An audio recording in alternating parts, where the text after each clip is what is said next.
बोलो। Hello everyone. जैसा कि आपको पता है, मैंने पिछले वीडियो में व्यंजन संधि में प्रथम वर्ण का तृतीय वर्ण में परिवर्तन बताया था।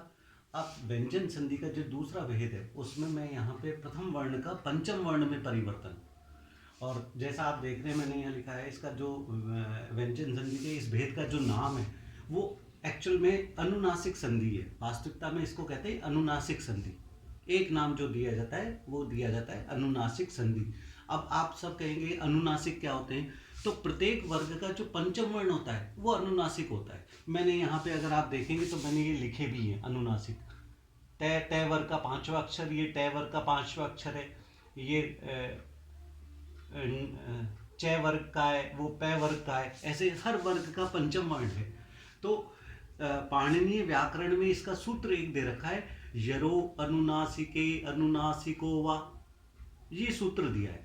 सूत्र से हमें किसी तरह का कोई मतलब तात्पर्य नहीं है, हमें केवल परिभाषा समझनी है और सरल भाषा में समझनी है।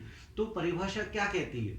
परिभाषा ये कहती है कि पद के अंत में, आप देखें यहाँ पे कि पद के अंत में, पद यानी शब्द, शब्द के अंत में कैसे लेके मैं तक वर्णों के पश्चात, यानी कैसे लेके मैं तक, यानी पूरे 25 वर्ण, एक भी वर्ण इसमें छोड़ा हुआ नहीं है।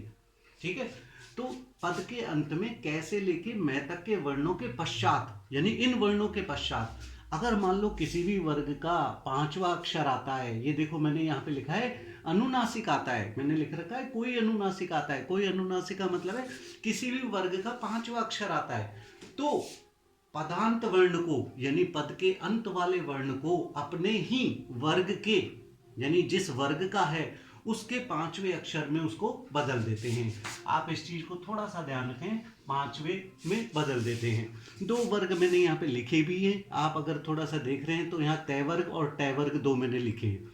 तय वर्ग जैसे मैंने लिखा है तय थ द ध न, और टय वर्ग है ट ठ ड ढ ण। तो तय वर्ग का पांचवा अक्षर क्या हुआ? न, और टय वर्ग का पांचवा अक्षर क्या हुआ? ण। तो अब इसी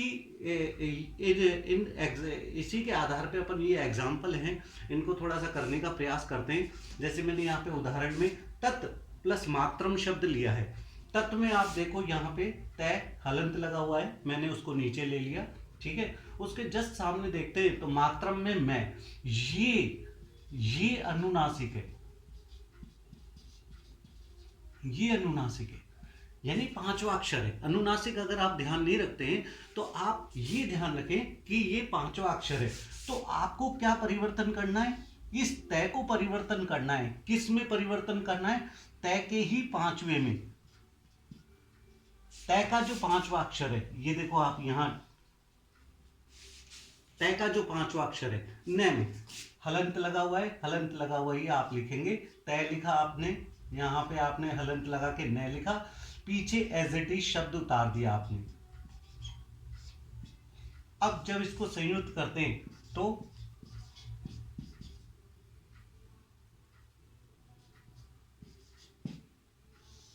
तन्मात्रम शब्द बनता है। ऐसे ही दूसरा एग्जांपल है, देखो यहां पे ये तय, इसके सामने ये मैं।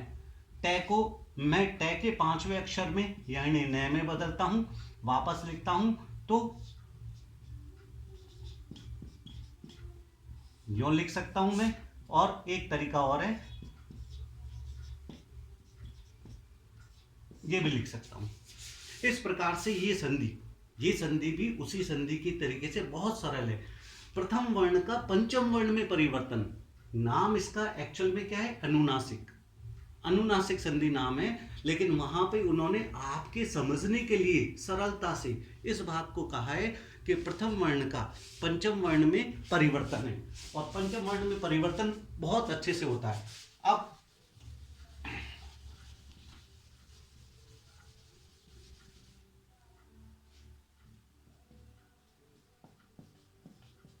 तत् प्लस न, तो यहां तय आ गया, यहां ये न है, ये पांचवे में चला जाएगा वापस न में, तो ये आपका तन्न। ऐसे ही शब्द बनता है जो हमारे पास भिन्न, भिन्न जो शब्द बनता है, टुकड़ा क्या होगा, भिद प्लस ने, इस तरह से ये टुकड़े हो जाएंगे। तो भिन्न का भिद प्लस ने, तत् का तन्न का तत् प्लस ने, इस तरह से इसका विभाजन हो जाएगा।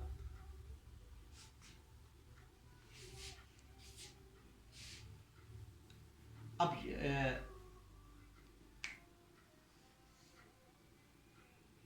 आप सब लोग जो भी मेरे वीडियो को देख रहे हैं और इसको पसंद कर रहे हैं, यदि मेरा पढ़ाना आपको अच्छा लग रहा है और मैं आपको अच्छे प्रकार से समझा रहा हूँ, तो मेरे चैनल को सब्सक्राइब करिए, लाइक करिए।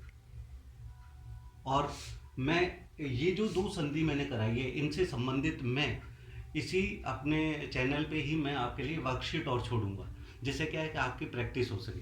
तो इसलिए थैंक यू वेरी मच।